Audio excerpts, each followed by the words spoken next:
आज हम एक ऐसी कहानी में उतर रहे हैं जो आज की दुनिया की बुनियाद है। 19वीं सदी का यूरोप, एक ऐसा दौर जब दुनिया का नक्शा जैसे हम उसे जानते हैं खींचा जा रहा था। बिल्कुल। सदियों से चले आ रहे बड़े बड़े साम्राज्य वो ताश के पत्तों की तरह बिखर रहे थे और उनकी जगह ले रहे थे नए ताकतवर आइडिया से बने देश, जिन्हें हम आज राष्ट्र राज्य या नेशन स्टेट्स कहते हैं। और हमारी आज की गहरी पड़ताल का मिशन यही समझना है कि ये राष्ट्र का आइडिया जो हमें आज इतना स्वाभाविक लगता है, ये असल में पैदा कैसे हुआ। ये हमेशा से तो नहीं था। नहीं, बिल्कुल नहीं। ये कोई आसमान से नहीं टपका था। इसे बड़ी मेहनत से गढ़ा गया, इसके लिए सपने देखे गए और उन सपनों को हकीकत में बदलने के लिए खून भी बहाया गया। तो सपनों से ही शुरुआत करते हैं। हमारे पास जो पहला सोर्स है वो एक पेंटिंग है। हाँ। 1848 में फ्रांसीसी कलाकार फ्रेडरिक सारियू ने बनाई थी। ये किसी असलियत की तस्वीर नहीं है, बल्कि एक सपना है, एक यूटोपिया। एक आदर्श दुनिया। और इस सपने में क्या कुछ नहीं है, मुझे तो सबसे पहले लोगों की एक अंतहीन कतार दिख रही है जो एक स्टैचू की तरफ बढ़ रही है। हाँ, ये लोगों की रेल कहलाती है।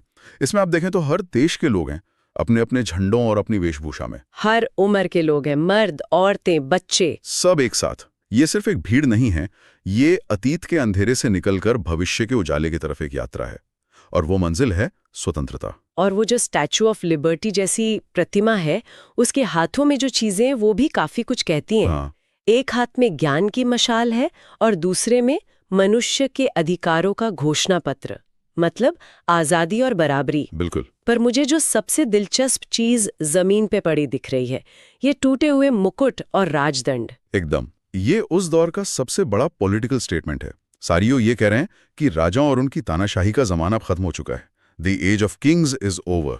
तो ये पेंटिंग सिर्फ एक कलाकृति नहीं थी। नहीं, ये उस वक्त के लोगों के सपनों का एक दस्तावेज है। एक ऐसी दुनिया का सपना जहां देश किसी राजा की जागीर नहीं, बल्कि लोकतांत्रिक और सामाजिक गणतंत्र हो। ये राष्ट्रवाद की शुरुआती बहुत ही आदर्शवादी रोमांटिक सोच थी। तो ये तो हुआ एक खूबसूरत सपना।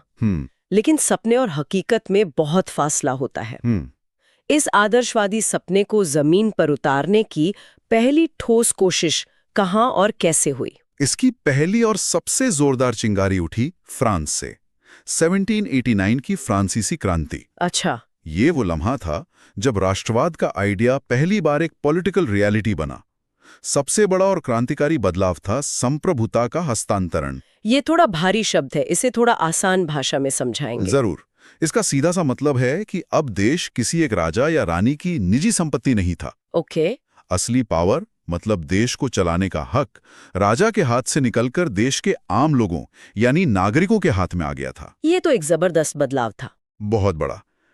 मैं ही राज्य हूं कहने वाले राजा की जगह अब नारा था, हम ही राज्य हैं। और लोगों को ये हम वाली फीलिंग देने के लिए, एक सामूहिक पहचान बनाने के लिए भी तो बहुत कुछ किया गया होगा। हाँ, और ये बहुत सोच समझकर किया गया। पितृभूमि या लपात्री और नागरिक, मतलब लिसित्वायन जैसे नए शब्द गढ़े गए, जिनका मतलब था कि हम सब एक ही जमीन की संतान हैं। बिल्कुल। और कानून के सामने हम सब बराबर हैं। राजा का शाही झंडा हटाकर नया तिरंगा, ट्राई कलर लाया गया, जो पूरे देश का झंडा बना। और भाषा का भी इसमें बहुत बड़ा रोल था, है ना? बहुत बड़ा। पेरिस में जो फ्रेंच बोली जाती थी, उसे पूरे देश की साझा भाषा बना दिया गया। और जो स्थानीय बोलियां थीं, उन्हें हतोत्साहित किया गया। एक जैसे कानून, एक जैसी नापतौल की व्यवस्था। हाँ, ये सब छोटे छोटे लेकिन बहुत जरूरी कदम थे। ये सिर्फ प्रशासनिक सुधार नहीं थे। ये लोगों के दिमाग में ये बात डालने की कोशिश थी कि तुम सिर्फ अपने गांव या कबीले के नहीं हो। एकदम, बल्कि एक बड़े परिवार, फ्रांस नाम के एक राष्ट्र का हिस्सा हो। तो फ्रांसीसी क्रांति में एक तरह से राष्ट्र बनाने का एक ब्लूप्रिंट तैयार कर दिया। लेकिन इस ब्लूप्रिंट को पूरे यूरोप में फैलाने वाले विचार कौन से थे? यहाँ पर दो बड़े विचार सामने आते हैं। पहला था उदारवाद, यानी लिबरलिज्म। लिबरलिज्म, ये शब्द लैटिन के लिबर से बना है, जिसका मतलब है आजाद। तो उदारवादी लोग हर तरह की आजादी चाहते थे। व्यक्ति की आजादी, कानून के सामने बराबरी, और सबसे जरूरी, एक ऐसी सरकार जो सबकी सहमति से बने। बिल्कुल। और ये सिर्फ राजनीतिक आजादी तक ही सीमित नहीं था, राइट? वे आर्थिक आजादी की भी बात कर रहे थे। हाँ बिल्कुल, हमारे नोट्स में ज़ोल्वराइन का जिक्र है। हाँ, वो क्या था? ज़ोल्वराइन इसका सबसे बेहतरीन उदाहरण है। आप सोचिए, आज अगर आपको दिल्ली से गुड़गांव जाने में 11 बार टोल टैक्स देना पड़े, और हर बार अलग करेंसी में। हाँ, एक व्यापारी के लिए ये कितना बड़ा दुस्वप्न होगा। 1834 से पहले जर्मनी में कुछ ऐसा ही हाल था। अच्छा, 30 से ज्यादा छोटे छोटे राज्य, सबकी अपनी करेंसी, अपने टैक्स। ज़ोल्वराइन नाम के एक शुल्क संघ ने इन सारे टैक्स बैरियर्स को खत्म कर दिया। और मुद्राओं का क्या हुआ? मुद्राओं की संख्या 30 से ज्यादा से घटाकर सिर्फ 2 कर दी। इससे तो व्यापार करना बहुत ही ज्यादा आसान हो गया होगा। बिल्कुल। और ये सिर्फ एक ट्रेड एग्रीमेंट नहीं था, ये पहली बार था जब लोगों को महसूस हुआ कि आर्थिक रूप से एक होना कितना फायदेमंद है। ये वो आर्थिक गोंद था जिसने जर्मनी के आइडिया को आपस में जोड़ना शुरू कर दिया। It was the economic glue. Yes. तो एक तरफ तो थे ये उदारवादी जो सुधारों के जरिए बदलाव चाहते थे, और दूसरी तरफ थे क्रांतिकारी जो पूरी व्यवस्था को ही उखाड़ फेंकना चाहते थे। और इनमें सबसे बड़ा नाम था जुजेपे मेत्सिनी का। जुसेप्पे मेत्सिनी एक इतालवी क्रांतिकारी थे, एक आग थे वो। उन्होंने यंग इटली और यंग यूरोप जैसे गुप्त संगठन बनाए। और उनका मानना क्या था? उनका मानना था कि भगवान ने देशों को इंसानों की प्राकृतिक इकाई बनाया है, किसी राजा ने नहीं। इसलिए इटली को टुकड़ों में नहीं बल्कि एक होकर रहना चाहिए। उनके विचार इतने खतरनाक क्यों माने जाते थे? ऑस्ट्रिया के चांसलर मेटरनिख ने तो उन्हें हमारी सामाजिक व्यवस्था का सबसे खतरनाक दुश्मन तक कह दिया था। इसलिए क्योंकि मेत्सिनी राजशाही और साम्राज्यवाद की जड़ों पर हमला कर रहे थे। अच्छा। वो कह रहे थे कि लोगों को अपने देश का फैसला खुद करने का हक है, किसी विदेशी राजा को नहीं। ये विचार उस समय के साम्राज्यों के लिए किसी टाइम बॉम्ब से कम नहीं था।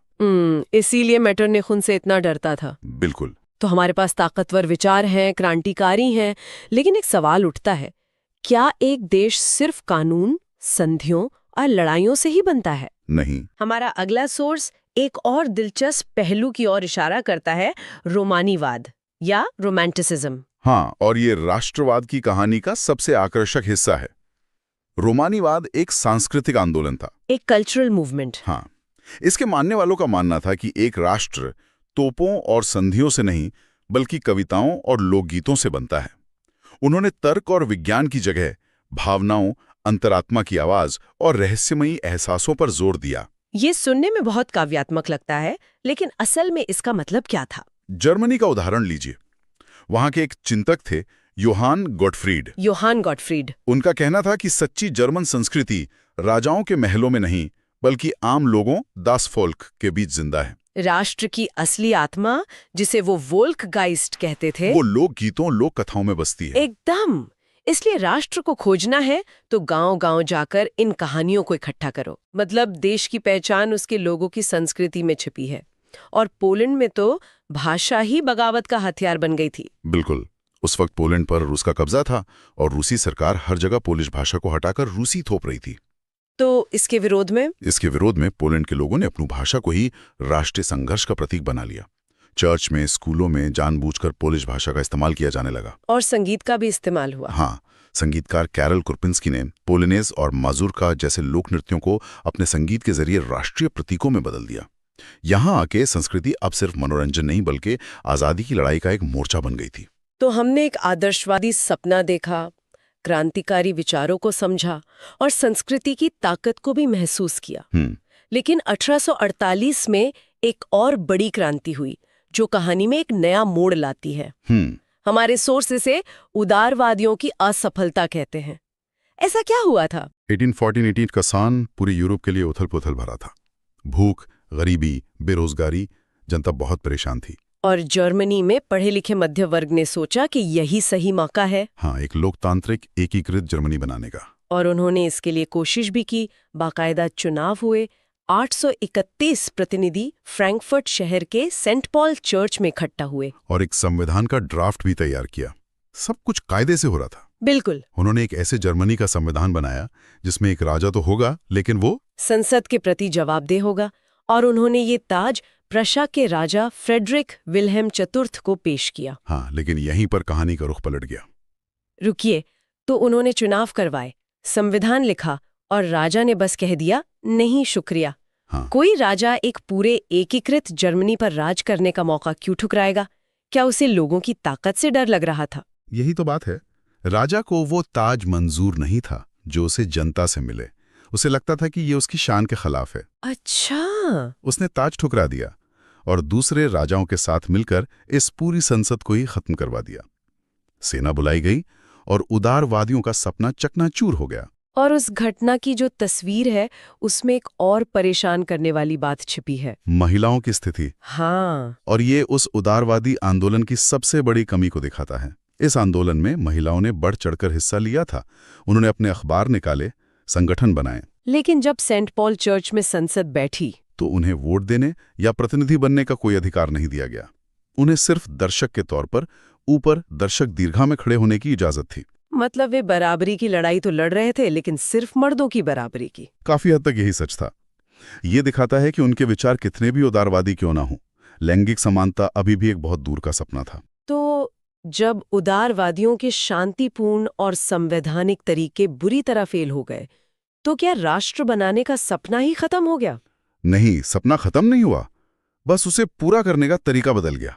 और यही कहानी का सबसे बड़ा ट्विस्ट आता है। हाँ, राष्ट्रवाद का जो आइडिया एक रोमांटिक आजादी के सपने से शुरू हुआ था, उसे हकीकत में उतारा एक ऐसे आदमी ने जिसे सपनों से कोई लेना देना नहीं था।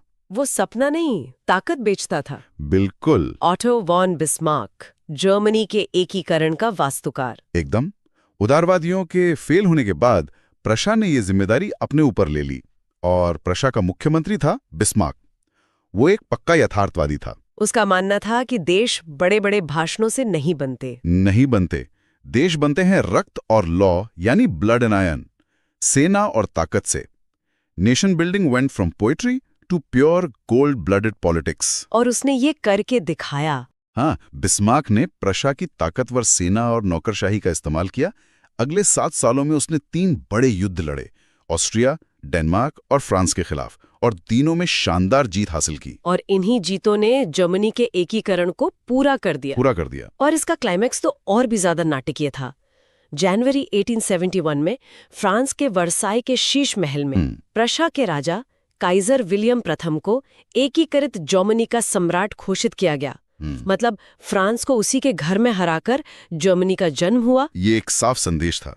अब राष्ट्रवाद की बागडोर उदारवादियों या क्रांतिकारियों के हाथ में नहीं थी, बल्कि सेना और रूढ़िवादी ताकतों के हाथ में आ चुकी थी। और इटली के एकीकरण की कहानी भी कुछ ऐसी ही है, जहां दिमाग और तलवार दोनों का इस्तेमाल हुआ। बिल्कुल। इटली भी कई टुकड़ों में बटा था। यहाँ एकीकरण के 3 मुख्य किरदार थे।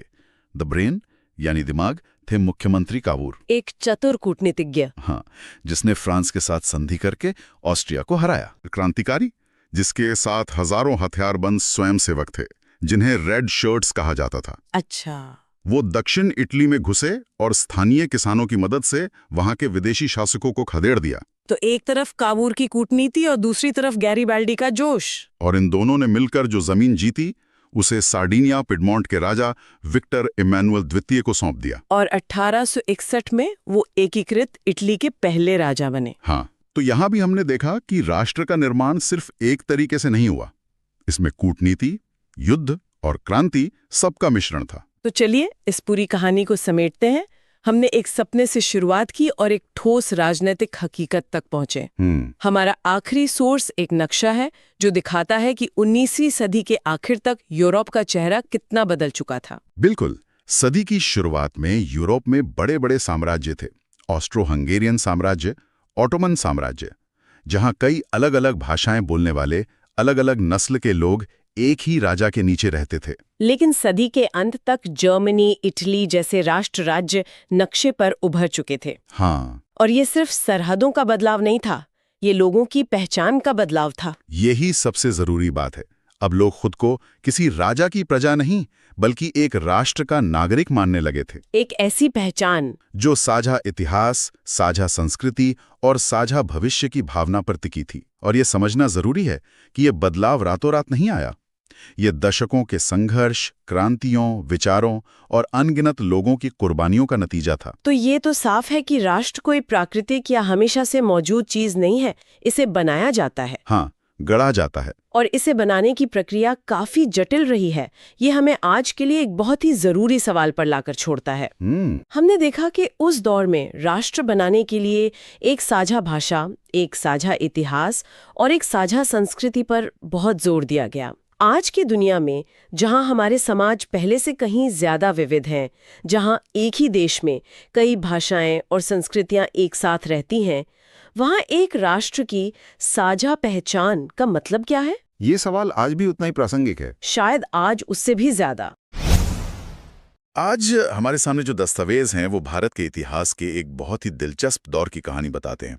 वो दौर जब भारत एक राष्ट्र के रूप में अपनी पहचान बना रहा था।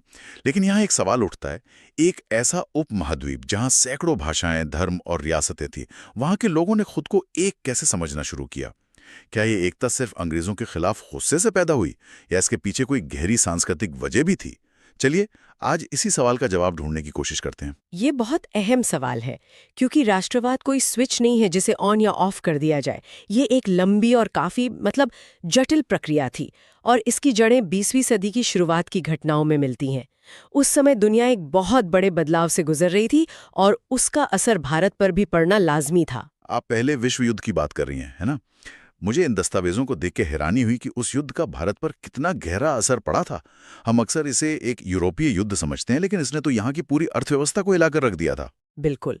युद्ध के नाम पर ब्रिटिश सरकार ने रक्षा खर्च बहुत ज्यादा बढ़ा दिया। इस खर्च को पूरा करने के लिए कर्ज लिए गए और टैक्स बढ़ा दिए गए। इसका सीधा असर आम आदमी पर पड़ा। आप अंदाजा लगाइए, 1913 से 1918 के बीच, यानी सिर्फ 5 सालों में चीजों की कीमतें लगभग दोगुनी हो गईं। दोगुनी? हाँ, दोगुनी।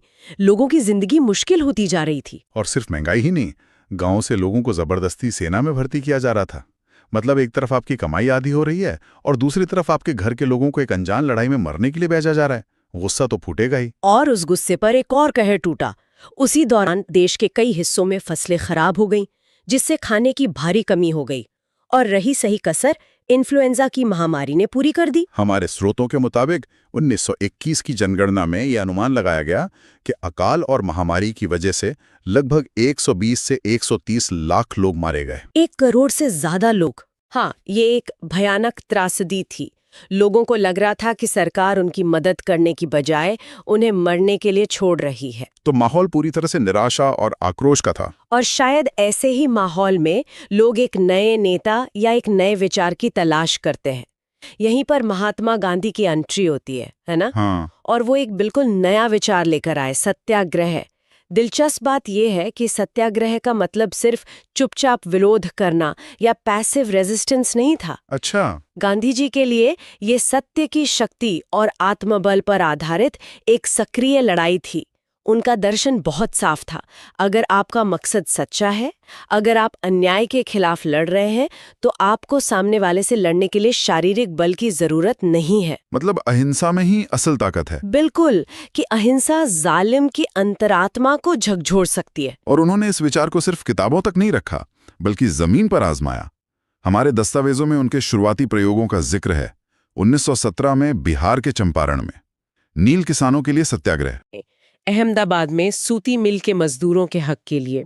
ये छोटे छोटे स्थानीय आंदोलन थे, लेकिन ये लोगों को संघर्ष का एक नया ताकतवर तरीका सिखा रहे थे। ये एक बहुत बड़े राष्ट्रीय आंदोलन की तैयारी थी। लेकिन ब्रिटिश सरकार इन छोटी छोटी जीतों को देखकर खुश तो नहीं होगी। उन्हें लगा होगा कि ये नई तरह की चुनौती है जिसे शुरू में ही कुचल देना चाहिए। आपने बिल्कुल सही पकड़ा। सरकार बहुत जल्दबाजी में एक नया बेहद दमनकारी कानून लेकर आई, रॉलेट एक्ट। ये 1919 में पास हुआ। इस कानून ने सरकार को राजनीतिक गतिविधियों को कुचलने की असीमित शक्ति दे दी। मतलब ये कानून कहता क्या था? आम भाषा में इसका मतलब क्या था? इसका सबसे खतरनाक हिस्सा ये था कि ये सरकार को अधिकार देता था कि वो किसी भी भारतीय को सिर्फ शक के आधार पर बिना मुकदमा चलाए 2 साल तक जेल में बंद कर सकती थी। 2 साल तक बिना मुकदमे के? हाँ, सोचिए, न कोई वकील, न कोई दलील, न कोई अपील।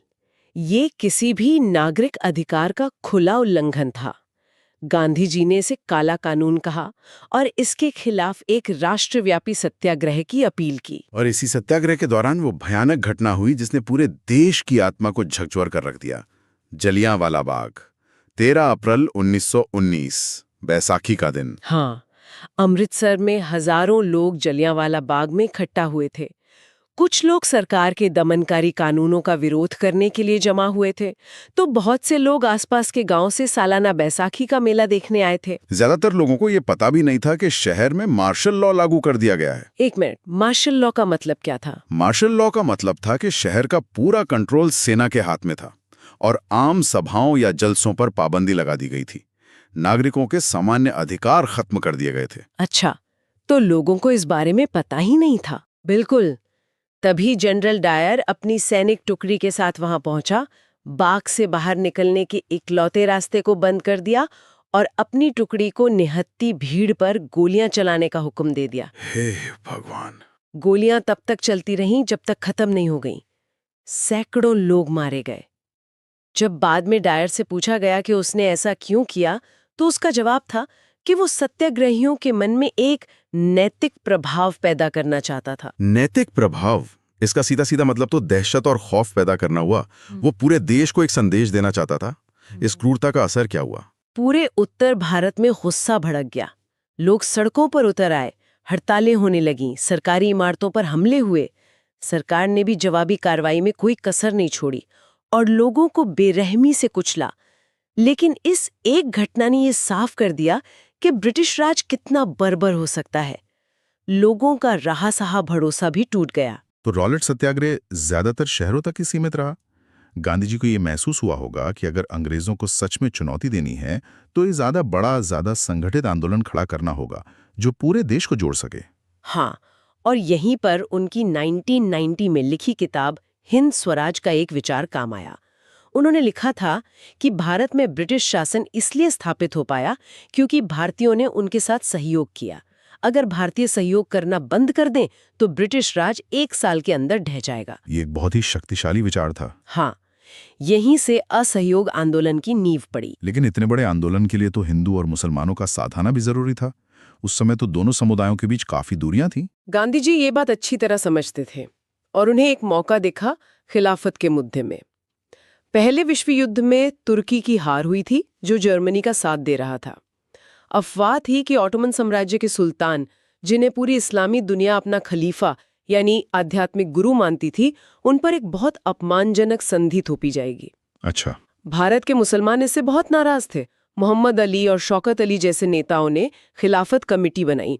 गांधी जी ने अली बंधुओं से बात की और उन्हें इस बात के लिए राजी किया कि अगर मुस्लिम समुदाय असहयोग आंदोलन का समर्थन करे तो कांग्रेस खिलाफत के मुद्दे पर उनका साथ देगी। तो ये एक तरह से दो आंदोलनों को जोड़कर एक महाआंदोलन बनाने की रणनीति थी। बिल्कुल। दिसंबर 1920 में कांग्रेस के नागपुर अधिवेशन में असहयोग कार्यक्रम पर मोहर लग गई।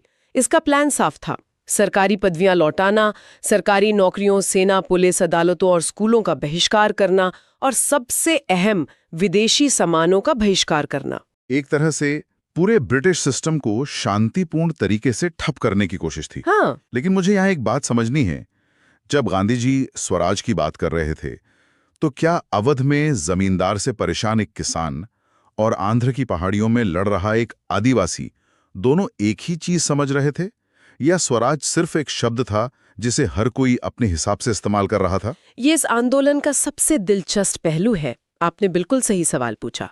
स्वराज का नारा तो एक था, लेकिन इसके मायने हर किसी के लिए अलग अलग थे। शहरों में मध्य वर्ग ने बढ़ चढ़कर हिस्सा लिया। हजारों छात्रों ने स्कूल कॉलेज छोड़ दिए, वकीलों ने प्रैक्टिस बंद कर दी, विदेशी कपड़ों की होली जलाई गई जिससे उनका आयात आधा रह गया। और शहरों के बाहर देहात में क्या हो रहा था? देहात में इसकी अपनी अपनी कहानियां थीं। जैसे अवध में बाबा रामचंद्र के नेतृत्व में किसानों का आंदोलन ताल्लुकदारों और जमींदारों के खिलाफ था। वो उनसे बहुत ज्यादा लगान वसूलते थे और बेगार करवाते थे, यानी बिना पैसों के काम। अच्छा। इन किसानों के लिए स्वराज का मतलब था लगान की कमी और बेगार का खात्मा। उनका गांधी जी के आंदोलन से सीधा लेना देना नहीं था, लेकिन उन्होंने गांधी जी का नाम लेकर अपनी लड़ाई को ताकत दी। और आदिवासी इलाकों का क्या? मैंने अल्लूरी सीताराम राजू के बारे में पढ़ा, जो एक बहुत ही आकर्षक किरदार लगते हैं। हाँ, आंध्र प्रदेश की गुडेम पहाड़ियों में आदिवासियों की लड़ाई अंग्रेजों के वन कानूनों के खिलाफ थी। अंग्रेजों ने जंगलों को आरक्षित कर दिया था, जिससे आदिवासी न तो मवेशी चरा सकते थे, न ही फल या लकड़ी इकट्ठा कर सकते थे। इससे उनकी पूरी जीवन शैली और रोजगार खतरे में पड़ गया था। अल्लूरी सीताराम राजू ने उनका नेतृत्व किया। वो गांधी जी के प्रशंसक थे, लोगों को खादी पहनने और शराब छोड़ने को कहते थे, लेकिन उनका मानना था कि भारत को आज़ादी सिर्फ हिंसा के जरिए ही मिल सकती है। उन्होंने पुलिस थानों पर कई हमले किए। मतलब एक ही आंदोलन में अहिंसा और हिंसा दोनों की धाराएं साथ साथ चल रही थी। बिल्कुल। और एक तीसरी धारा थी असम के बागान मजदूरों की। उनके लिए स्वराज का मतलब था उन बागानों की चारदीवारी से बाहर निकलना, जहां उन्हें एक तरह से कैद करके रखा जाता था। जब उन्होंने असहयोग आंदोलन के बारे में सुना तो हजारों मजदूर बागान छोड़कर अपने गांव की तरफ चल दिए। उन्हें लगा कि अब गांधी राज आ गया है और सबको अपनी जमीन मिल जाएगी। तो ये आंदोलन की सबसे बड़ी ताकत भी थी और शायद सबसे बड़ी कमजोरी भी, कि नारा एक था लेकिन हर कोई अपने दुश्मन और अपनी आजादी की लड़ाई लड़ रहा था। यही इसकी खूबी और खामी दोनों थी। और जब फरवरी 1922 में उत्तर प्रदेश के चौरी चौरा में एक शांतिपूर्ण जुलूस और पुलिस के बीच झड़प हुई और गुस्साई भीड़ ने एक पुलिस थाने में आग लगा दी, तो गांधी जी ने फौरन आंदोलन वापस ले लिया। लेकिन कई लोग इससे बहुत निराश भी तो हुए होंगे।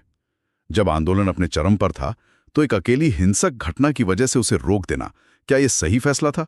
दस्तावेज इस बारे में क्या कहते हैं? बिल्कुल, बहुत निराशा हुई। जवाहरलाल नेहरू और सुभाष चंद्र बोस जैसे कई युवा नेता इस फैसले से सहमत नहीं थे। लेकिन यह दिखाता है कि गांधी जी अपने अहिंसा के सिद्धांत को लेकर कितने दृढ़ थे। उन्हें लगा कि देश अभी एक बड़े अहिंसक आंदोलन के लिए तैयार नहीं है। तो असहयोग आंदोलन के बाद कुछ सालों तक एक तरह की खामोशी छा गई। स्वतंत्रता की लड़ाई में अगली बड़ी लहर आने में कितना वक्त लगा? लगभग 8 साल।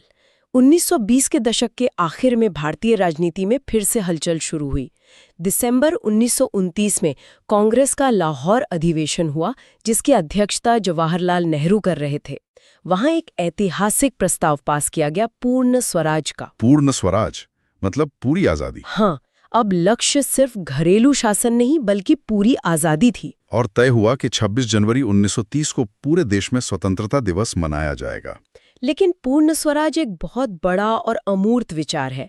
इसे आम लोगों की रोजमर्रा की जिंदगी से कैसे जोड़ा जाए? गांधी जी को यही चुनौती दिख रही थी। उन्हें एक ऐसे प्रतीक की जरूरत थी जो देश के हर इंसान को, चाहे वो अमीर हो या गरीब, हिंदू हो या मुसलमान, अपने साथ जोड़ सके। और वो प्रतीक उन्हें मिला एक बहुत ही मामूली सी चीज में, नमक। नमक? जब मैंने पहली बार इन दस्तावेजों में पढ़ा तो मुझे बहुत हैरानी हुई। इतने सारे बड़े बड़े मुद्दों, टैक्स, कानून, आजादी के बीच गांधी जी ने नमक जैसी रोजमर्रा की चीज क्यों चुनी? ये तो बहुत ही अप्रत्याशित कदम लगता है। और यही उनकी जीनियस थी। नमक भोजन का एक जरूरी हिस्सा था जिसे हर कोई इस्तेमाल करता था। ब्रिटिश सरकार ने नमक बनाने और बेचने पर अपना एकाधिकार कर रखा था और उस पर भारी टैक्स लगाया हुआ था। गांधी जी ने कहा कि यह अंग्रेजी शासन का सबसे दमनकारी चेहरा है। अच्छा। उन्होंने वाइसरॉय इरविन को एक खत लिखा जिसमें 11 मांगे थीं और सबसे ऊपर नमक कर को खत्म करने की मांग थी। और जब इरविन ने उनकी बात नहीं मानी तो दांडी यात्रा शुरू हुई। हाँ, 12 मार्च 1930 को गांधी जी अपने 78 साथियों के साथ साबरमती आश्रम से दांडी के समुद्र तट के लिए निकले। ये 240 किलोमीटर की पैदल यात्रा थी जो 24 दिनों में पूरी हुई। जहां भी वो रुकते, हजारों लोग उन्हें सुनने आते। और फिर 6 अप्रैल को उन्होंने दांडी पहुंचकर समुद्र का पानी उबालकर नमक बनाया। ये महज एक मुट्ठी नमक नहीं था, ये ब्रिटिश कानूनों की खुली अवहेलना का प्रतीक था। यहीं से सविनय अवज्ञा आंदोलन की शुरुआत हुई। तो इस बार आंदोलन असहयोग आंदोलन से कितना अलग था? क्या इसमें ज्यादा लोगों ने हिस्सा लिया? ये कहीं ज्यादा व्यापक था। देश के अलग अलग कोनों में लोगों ने नमक कानून तोड़ा। विदेशी कपड़ों का बहिष्कार किया गया, शराब की दुकानों पर धरने दिए गए, किसानों ने लगान और चौकीदारी कर देने से मना कर दिया, गांव में तैनात सरकारी कर्मचारी इस्तीफा देने लगे। और इस बार महिलाओं ने भी बहुत बड़ी संख्या में हिस्सा लिया। वो जुलूसों में शामिल हुई, नमक बनाया और धरनों पर बैठी। ये भी दिलचस्प है कि बड़े बड़े उद्योगपति भी इस आंदोलन से जुड़ रहे थे। पुरुषोत्तम दास ठाकुरदास और जीडी बिड़ला जैसे व्यापारियों ने आंदोलन को आर्थिक मदद दी। क्या ये सिर्फ देशभक्ति थी या इसके पीछे कोई आर्थिक रणनीति भी थी? दोनों बातें थीं। भारतीय उद्योगपति उन औपनिवेशिक नीतियों से परेशान थे जो उनके व्यापार पर रोक लगाती थीं। वे चाहते थे कि विदेशी सामानों का आयात कम हो ताकि घरेलू बाजार में उनके सामान को फायदा मिले। इसलिए उन्होंने आंदोलन का समर्थन किया, लेकिन वे आंदोलन में उग्रवाद या हिंसा के खिलाफ थे क्योंकि इससे उनके व्यापार को नुकसान हो सकता था। लेकिन क्या इस आंदोलन ने समाज के हर तबके को अपने साथ जोड़ लिया था या इसकी भी कुछ सीमाएं थी? बिल्कुल थीं, और ये समझना बहुत जरूरी है। एक बड़ा वर्ग था दलितों का, जिन्हें उस समय अछूत कहा जाता था। वे लंबे समय से कांग्रेस से अलग थलग महसूस कर रहे थे, क्योंकि कांग्रेस रूढ़िवादी सवर्ण हिंदुओं को नाराज करने का जोखिम नहीं उठाना चाहती थी। डॉक्टर अंबेडकर ने उनके लिए अलग राजनैतिक अधिकारों और अलग निर्वाचिका की मांग की। और इसी बात पर गांधी जी और अंबेडकर के बीच गहरा मतभेद हुआ। हाँ, गांधी जी का मानना था कि अलग निर्वाचिका से दलित समाज हमेशा के लिए मुख्य धारा से कट जाएगा। इस मुद्दे पर उन्होंने आमरण अनशन शुरू कर दिया। आखिरकार 1932 में अंबेडकर और गांधी जी के बीच एक समझौता हुआ जिसे पूना पैक्ट कहते हैं। अच्छा। इसमें दलितों के लिए प्रांतीय और केंद्रीय विधान परिषदों में सीटें आरक्षित की गईं, लेकिन वोटिंग संयुक्त रूप से होनी थी। और मुस्लिम समुदाय का क्या वे इस आंदोलन से जुड़े थे? मुसलमानों का एक बड़ा तबका आंदोलन से कटा हुआ महसूस कर रहा था। असहयोग खिलाफत आंदोलन के खत्म होने के बाद से कांग्रेस और मुस्लिम लीग के बीच दूरियां बढ़ने लगी थीं। मोहम्मद अली जिन्ना मुसलमानों के लिए अलग निर्वाचिका की मांग पर अड़े हुए थे। दूसरी तरफ हिंदू महासभा जैसे संगठनों के बढ़ते प्रभाव के कारण कांग्रेस कोई भी ऐसा कदम उठाने से डर रही थी जिससे हिंदू नाराज हों। इस आपसी अविश्वास के माहौल में एकता की कोशिशें नाकाम हो रही थीं। तो ये लड़ाई सिर्फ सड़कों पर अंग्रेजों के खिलाफ नहीं थी, बल्कि ये लोगों के दिलों और दिमाग में भी लड़ी जा रही थी। एक आइडिया ऑफ इंडिया बनाने की कोशिश हो रही थी जो इन सभी अलग अलग समूहों को एक साथ ला सके। आपने बिल्कुल सही कहा। राष्ट्रवाद की भावना तब पनपती है जब लोग ये मानने लगते हैं कि वे एक ही राष्ट्र का हिस्सा हैं, जब वे एक दूसरे को किसी साझा चीज से जोड़ते हैं। और ये काम किया प्रतीकों, लोक कथाओं और इतिहास ने। जैसे भारत माता की छवि। हाँ, भारत की पहचान को एक तस्वीर में गढ़ने की कोशिश की गई, जिसे हम भारत माता कहते हैं। अवनींद्रनाथ टैगोर ने उनकी एक तस्वीर बनाई जिसमें वो एक सन्यासिनी की तरह शांत और आध्यात्मिक दिखती हैं। बाद में उनकी और भी तस्वीरें बनी जिनमें उनके हाथ में त्रिशूल है और वो शेर और हाथी के बीच खड़ी हैं, जो शक्ति और सत्ता का प्रतीक है। इतिहास को भी फिर से लिखने की बात कही जाती है। बिल्कुल। अंग्रेजों ने भारतीयों को पिछड़ा हुआ और खुद पर शासन करने में असमर्थ दिखाया था। इसके जवाब में भारतीय इतिहासकारों ने भारत के गौरवशाली अतीत के बारे में लिखना शुरू किया। कला, वास्तुकला, विज्ञान और दर्शन में उसकी उपलब्धियों के बारे में। मकसद था लोगों में आत्मसम्मान और गर्व की भावना जगाना। और एक बहुत शक्तिशाली प्रतीक था झंडा। 1921 तक गांधी जी ने स्वराज झंडा तैयार कर लिया था। ये भी तिरंगा था, सफेद, हरा और लाल, और इसके बीच में एक चरखा था। चरखा आत्मनिर्भरता का प्रतीक था। झंडा लेकर चलना, जुलूसों में शामिल होना, ये ब्रिटिश शासन की अवज्ञा का खुला संकेत बन गया था। ये सब एक सामूहिक अपनेपन का भाव पैदा करने की कोशिशें थीं। सविनय अवज्ञा आंदोलन ने वो मंच तैयार कर दिया था जिस पर आजादी का आखिरी और सबसे तूफानी एक्ट यानी 1942 का भारत छोड़ो आंदोलन खेला जाना था। हाँ, दूसरा विश्व युद्ध शुरू हो चुका था और ब्रिटिश सरकार भारत का समर्थन चाहती थी, लेकिन बदले में आजादी देने को तैयार नहीं थी। क्रिप्स मिशन की विफलता के बाद गांधी जी ने एक निर्णायक आंदोलन का आह्वान किया। उन्होंने नारा दिया, करो या मरो। यह एक ऐसा जन आंदोलन था जिसमें लाखों आम भारतीय शामिल हुए और इसने भारत में ब्रिटिश राज की नींव को पूरी तरह से हिलाकर रख दिया। तो संक्षेप में अगर हम इन सभी दस्तावेजों को एक साथ देखें तो स्वराज का सफर कोई सीधी सपाट सड़क नहीं थी। ये संघर्षों, असहमतियों, जीतों और हार से भरा एक बहुत ही जटिल रास्ता था। लेकिन सबसे अहम बात यह है कि तमाम विविधताओं और अंदरूनी मतभेदों के बावजूद साम्राज्यवाद के खिलाफ इसी साझा संघर्ष ने आखिरकार भारतीयों को एक राष्ट्र के धागे में पिरो दिया। एक दूसरे के लिए लड़ने और साथ खड़े होने की भावना ने ही आधुनिक भारत की नींव रखी। इन दस्तावेजों से यह पता चलता है कि राष्ट्रवाद एकता और विभाजन दोनों की नींव पर बना था।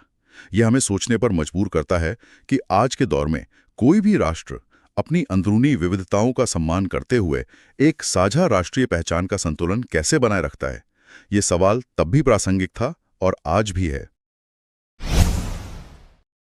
आज हम ये समझने की कोशिश करेंगे कि हमारी ये आपस में जुड़ी हुई यानी ग्लोबल दुनिया आखिर बनी कैसे।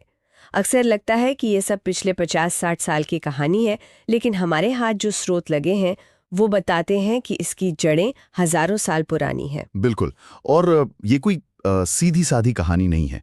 हम रेशम के धागों से लेकर आलू के खेतों तक और भाप के जहाज़ों से लेकर पहले विश्व युद्ध के मैदानों तक का सफ़र करेंगे। हम देखेंगे कि कैसे व्यापार, भोजन, बीमारियों और तकनीक के प्रवाह ने दुनिया को हमेशा के लिए बदल दिया। ये सिर्फ क्या हुआ की कहानी नहीं है, बल्कि ये समझने की कोशिश है कि आज हम जैसे हैं वैसे क्यों हैं। तो चलिए इस कहानी के धागे खोलना शुरू करते हैं। इसकी शुरुआत कहाँ से होती है? क्या ये सब सिल्क रूट से शुरू हुआ? सिल्क रूट एक बहुत बड़ा मील का पत्थर था, लेकिन जुड़ाव उससे भी पुराना है। सोचिए, 3000 ईसा पूर्व में भी सिंधु घाटी सभ्यता के लोग समुद्री रास्तों से पश्चिमी एशिया से व्यापार कर रहे थे। इंसान हमेशा से ही एक जगह से दूसरी जगह जाता रहा है, व्यापारी, तीर्थयात्री, सैनिक, सब। और वो अपने साथ सिर्फ सामान नहीं ले जाते थे, बल्कि विचार, हुनर और यहाँ तक कि बीमारियां भी ले जाते थे। और सिल्क रूट ने इस लेन देन को एक तरह से इंस्टीट्यूशनलाइज कर दिया। आप ऐसा कह सकते हैं, हाँ। और ये समझना जरूरी है कि सिल्क रूट कोई एक हाईवे नहीं था। ये जमीनी और समुद्री रास्तों का एक घना जाल था जो चीन से लेकर भूमध्य सागर तक फैला था। अच्छा। ये सदियों तक, लगभग 15वीं शताब्दी तक दुनिया की धड़कन बना रहा। और इन रास्तों पर सिर्फ रेशम तो नहीं चलता होगा? नहीं, नाम रेशम का था, पर इन रास्तों पर दुनिया भर की चीजें चलती थीं। चीन से रेशम जाता था तो भारत से कपड़े और मसाले, और बदले में यूरोप से सोना, चांदी जैसी कीमती धातुएं एशिया पहुंचती थीं। ये एक टू वे ट्रैफिक था जिसने न सिर्फ अर्थव्यवस्थाओं को बल्कि संस्कृतियों को भी जोड़ा। और इसका असर हमारी खाने की प्लेट तक भी पहुंचा है ना? मुझे याद है मैंने पढ़ा था कि हमारे कुछ पसंदीदा खाने का मूल कहीं और है। बिल्कुल। एक मजेदार थियरी है कि नूडल्स चीन से ही पश्चिम पहुंचे और इटली में स्पैगेटी बन गए। अच्छा। और सोचिए, आज भारतीय खाने की जान यानी आलू, टमाटर, मिर्च, ये सब यहाँ के नहीं है। ये सब क्रिस्टोफर कोलंबस के अमेरिका खोजने से पहले यूरोप और एशिया में थे ही नहीं। ये सब अमेरिकी महाद्वीप से दुनिया भर में फैले। यहाँ आलू की कहानी तो कमाल की है। यूरोप पहुँचने पर ये गरीबों का पेट भरने का सबसे बड़ा जरिया बन गया, खासकर आयरलैंड में। हाँ, और इसी निर्भरता का नतीजा भयानक था। 1840 के दशक में जब एक बीमारी ने आलू की पूरी फसल तबाह कर दी, तो आयरलैंड में जबरदस्त अकाल पड़ा। The great Irish famine. वही, करीब 10 लाख लोग, आबादी का एक बड़ा हिस्सा भूख से मर गया। ये कड़वा सबक था कि कैसे ग्लोबलाइजेशन आपको खाना दे भी सकता है और आपसे सब कुछ छीन भी सकता है। तो एक तरफ ये जुड़ाव जिंदगी दे रहा था, तो दूसरी तरफ ले भी रहा था। और ये बीमारियों वाला पहलू तो और भी भयावह हो गया जब यूरोपीय खोजकर्ता अमेरिका पहुंचे। हाँ, 16वीं सदी में ये जुड़ाव एक तरफा और हिंसक हो गया। यूरोपीय सैनिक और व्यापारी जब अमेरिका पहुंचे तो वो अपने साथ बंदूकें और तोपें तो ले गए, लेकिन उनका सबसे घातक हथियार कुछ और ही था। चेचक यानी स्मॉल पॉक्स। बिल्कुल। अमेरिका लाखों सालों से बाकी दुनिया से कटा हुआ था। वहां के लोगों के शरीर में चेचक जैसी यूरोपीय बीमारियों से लड़ने की कोई क्षमता, कोई इम्यूनिटी ही नहीं थी।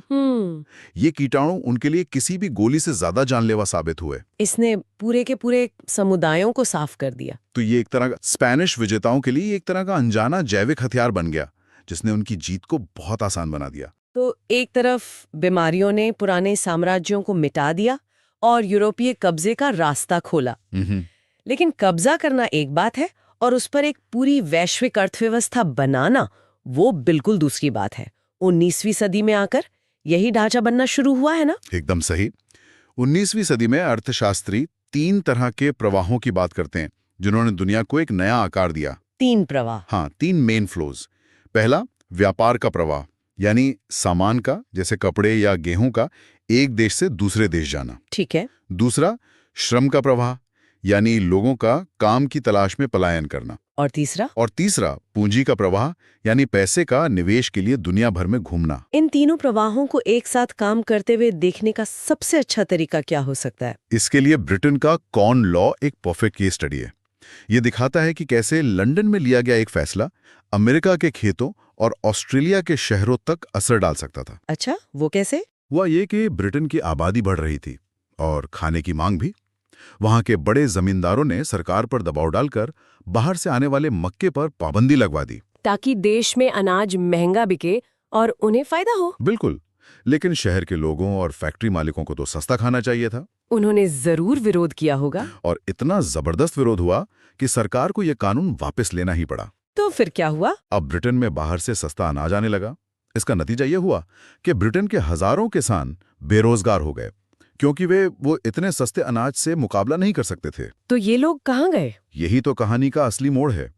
लाखों लोग काम की तलाश में ब्रिटेन छोड़कर अमेरिका और ऑस्ट्रेलिया जैसे देशों में बसने चले गए। तो देखिए, तीनों प्रवाह एक साथ काम कर रहे हैं। हाँ, ब्रिटेन का कानून बदला, मतलब पूंजी या नीति, जिससे सस्ता अनाज यानी व्यापार आने लगा। और लोग यानी श्रम दूसरी जगहों पर चले गए। एक धागा खींचो और पूरी दुनिया का नक्शा हिल जाता है। इन सब ने दुनिया को छोटा कर दिया, लेकिन एक तकनीक थी जिसने आम इंसान की जिंदगी को गहराई से बदला, रेफ्रिजरेशन। यानी ठंडे जहाज। हाँ, मांस के व्यापार के लिए। बिल्कुल। 1870 से पहले अमेरिका से यूरोप जिंदा जानवर भेजे जाते थे। ये बहुत महंगा सौदा था। जहाज में बहुत जगह लगती होगी। बहुत ज्यादा, और कई जानवर रास्ते में ही मर जाते थे। लेकिन रेफ्रिजरेटेड जहाजों ने सब बदल दिया। अब जानवरों को अमेरिका में ही काटा जाता और सिर्फ मांस यूरोप भेजा जाता। इससे तो लागत बहुत कम हो गई होगी। बहुत ज्यादा। नतीजा ये हुआ कि यूरोप में मांस की कीमतें गिर गईं। अब वहां के गरीब भी अपने खाने में मांस शामिल कर सकते थे। बेहतर पोषण से लोगों की सेहत सुधरी। तो एक तकनीक ने न सिर्फ व्यापार बदला, बल्कि समाज की सेहत पर भी असर डाला। तो एक तरफ रेफ्रिजरेशन से यूरोप के गरीबों का फायदा हो रहा था। यह सब सुनने में बहुत सकारात्मक लगता है, लेकिन क्या इस तकनीकी तरक्की का कोई स्याह पहलू भी था? क्या इस नए ग्लोबल सिस्टम की कीमत कोई और चुका रहा था? बिल्कुल चुका रहा था। और इसका सबसे क्रूर चेहरा अफ्रीका में देखने को मिला। 19वीं सदी के आखिर में यूरोपीय ताकतों के बीच अफ्रीका के विशाल संसाधनों पर कब्जा करने की होड़ मची थी। 1885 में उन्होंने बर्लिन में बैठकर अफ्रीका के नक्शे पर रूलर से सीधी सीधी लकीरें खींची और महाद्वीप को आपस में बांट लिया। उन्होंने बस कागज पर महाद्वीप को बांट लिया, लेकिन जमीन पर कब्जा करना इतना आसान नहीं रहा होगा। हमारे स्रोत बताते हैं कि यहाँ पर भी एक बीमारी ने बहुत बड़ी भूमिका निभाई, जो हथियारों से ज्यादा घातक साबित हुई। हाँ, रिंडापेक्स्ट नाम की एक बीमारी, जिसे मवेशी प्लेग भी कहते हैं। ये बीमारी 1890 के दशक में एशिया से आए जानवरों के जरिए अफ्रीका पहुंची और इसने कहर बरपा दिया। कहर मतलब? अफ्रीका के लगभग 90% मवेशी इस बीमारी से मारे गए। 90%? अफ्रीकी लोगों के लिए तो उनके जानवर ही उनकी पूरी संपत्ति और रोजी रोटी थे। सब कुछ थे। एक झटके में उनकी पूरी अर्थव्यवस्था तबाह हो गई और यूरोपीय उपनिवेशवादियों ने इस मौके का पूरा फायदा उठाया। उन्होंने क्या किया? उन्होंने बचे खुचे जानवरों पर कब्जा कर लिया और अफ्रीकियों को अपनी जमीनें छोड़कर खदानों और बागानों में मजदूरी करने के लिए मजबूर कर दिया। तकनीक और बीमारी ने मिलकर एक तरह से पूरे महाद्वीप को घुटनों पर ला दिया था। ये तो श्रम के प्रवाह का एक बहुत ही क्रूर रूप था। क्या भारत से भी लोगों को इसी तरह काम करने के लिए दूसरी जगहों पर ले जाया गया था? हाँ, भारत की कहानी थोड़ी अलग लेकिन उतनी ही दर्दनाक है। 19वीं सदी में भारत से लाखों मजदूरों को गिरमिटियां या इंडेंचर्ड लेबर बनाकर ले जाया गया। अच्छा। ये एक तरह का अनुबंध था जिसके तहत उन्हें कैरेबियाई द्वीप, मॉरिशस, फिजी जैसी जगहों पर 5 साल के लिए बागानों में काम करना होता था। इसे तो नई दास प्रथा भी कहा गया था, क्योंकि उनके हालात बहुत बुरे थे। बहुत बुरे थे, लेकिन उन मुश्किल हालात में भी कुछ नया पैदा हुआ। इंसान की रचनात्मकता कमाल की चीज है। त्रिनिदाद जैसी जगहों पर अलग अलग धर्मों और इलाकों से आए भारतीय मजदूरों ने मिलकर अपनी पुरानी परंपराओं को नए रूप दिए। जैसे मुहर्रम का जुलूस होसे नाम का एक सालाना कार्निवल बन गया, जिसमें सब हिस्सा लेते थे। और वहीं चटनी म्यूजिक का भी जन्म हुआ। बिल्कुल। चटनी म्यूजिक भारतीय लोक संगीत और कैरिबियाई रिदम का एक अनोखा संगम है। ये उन गिरमिटिया मजदूरों के दर्द, उनकी यादों और उनकी उम्मीदों से जन्मा संगीत है। ये दिखाता है कि कैसे वैश्विक प्रवाह सिर्फ सामान और पैसा ही नहीं, बल्कि संस्कृतियों को भी तोड़ता और जोड़ता है और कभी-कभी कुछ बेहद खूबसूरत रच देता है। इस पूरी वैश्विक व्यवस्था में भारतीय सिर्फ मजदूर तो नहीं थे, क्या भारतीय व्यापारी और बैंकर भी इस खेल में शामिल थे? और ये सोचना भी गलत नहीं कि सारा बड़ा पैसा सिर्फ यूरोप से आ रहा था। हमारे स्रोत बताते हैं कि भारत के पास अपनी खुद की एक तरह की वॉल स्ट्रीट थी। शिकारी पुरी श्रॉफ और नट्टुकोट्टई चिट्यार जैसे समुदाय सिर्फ व्यापारी नहीं थे, वे एक तरह के ग्लोबल बैंकर थे जो दक्षिण पूर्व एशिया में खेती के लिए फाइनेंस का पूरा नेटवर्क चला रहे थे। वो भी बिना आज की टेक्नोलॉजी के। बिल्कुल। और हैदराबादी सिंधी व्यापारियों का जिक्र भी आता है। हाँ, वे तो एक कदम और आगे थे। 1860 के दशक तक उन्होंने दुनिया के हर बड़े बंदरगाह पर अपने बड़े बड़े एम्पोरियम खोल लिए थे, जहां वे सैलानियों को हर तरह का सामान बेचते थे। तो भारतीय व्यापार और फाइनेंस का नेटवर्क बहुत मजबूत और पुराना था। लेकिन ब्रिटेन के साथ जो हमारे रिश्ते थे वो बराबरी के तो नहीं थे। वो हमसे कच्चा माल जैसे कपास सस्ता खरीदते थे और अपना तैयार कपड़ा हमें महंगा बेचते थे। ये बात सही है, लेकिन इसमें एक बहुत दिलचस्प पेंच है। आंकड़े बताते हैं कि ब्रिटेन के साथ व्यापार में भारत हमेशा ट्रेड सरप्लस में रहता था। ट्रेड सरप्लस मतलब हम उन्हें बेचते ज्यादा थे और खरीदते कम थे। हाँ बिल्कुल, हम ब्रिटेन को जितना बेचते थे वो उससे कहीं ज्यादा था जितना हम उससे खरीदते थे। तो फिर इस फायदे का होता क्या था? ये पैसा कहाँ जाता था? यही तो उपनिवेशवाद का असली खेल है। ब्रिटेन इस सरप्लस का इस्तेमाल अपने दूसरे खर्चों को पूरा करने के लिए करता था। जैसे चीन के साथ उसका जो व्यापार घाटा था उसकी भरपाई भारत के मुनाफे से होती थी। भारत में काम करने वाले अंग्रेज अफसरों की तनख्वाह और पेंशन भी इसी पैसे से जाती थी। ओह, तो एक तरह से भारत का व्यापारिक फायदा ब्रिटिश साम्राज्य की आर्थिक मशीन को तेल देने का काम कर रहा था। बिल्कुल। और फिर 20वीं सदी की शुरुआत में एक ऐसी घटना हुई जिसने इस पूरी व्यवस्था की नींव हिला दी। पहला विश्व युद्ध। ये पहला आधुनिक औद्योगिक युद्ध था। इसमें मशीन गन, टैंक, हवाई जहाज और जहरीली गैसों का जिस पैमाने पर इस्तेमाल हुआ वैसा पहले कभी नहीं हुआ था। 9 लाख से ज्यादा सैनिक मारे गए, 2 करोड़ से ज्यादा घायल हुए। मरने वालों में ज्यादातर काम करने की उम्र के नौजवान थे, जिससे यूरोप में काम करने वालों की भारी कमी हो गई। इसका आर्थिक असर तो जबरदस्त पड़ा होगा। दुनिया की आर्थिक शक्ल ही बदल गई।